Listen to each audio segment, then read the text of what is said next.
tomboko lahy sy tomboko vavy.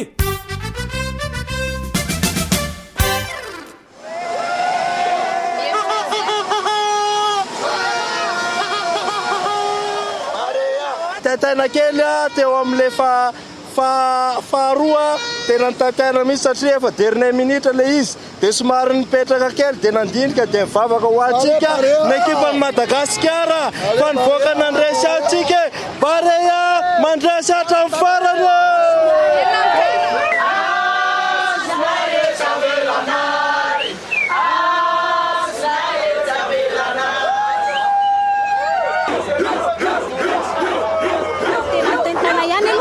Tam'le teo amin'ny farany teo amin'ny penalty fa zany hoe rehefa nivavaka sy nakinana tamin'Andriamanitra dia tena hoe anjara antsika malagasy izay tena tsy nanaiky mihitsy raha tsy nitondra fandresena taty Madagasikara zany. Hita hoe teknisiany tsika malagasy tena mahay baolina gasy efa mesaka fa io tafiakatra hatramin'ny demi final tsika raha fijery fa ohatrany tena mety hisy aresy antsika tsony.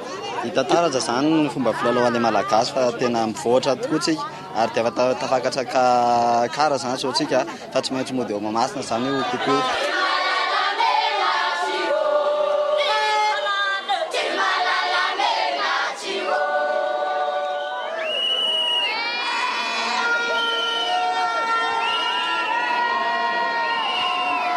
Tena ny aina nisy fifankatiavana ngesa be zany teo amin'ny supporter rehetra dia nandeha ny match nandeha fitaintainana antsika nafaty voalohany famaly valy teo le but. Deuxième mi-temps zany tena nisy an'le baolina maty iny teo zany tena nisy ranomaso latsaka raha ny an'ny supporter sasany.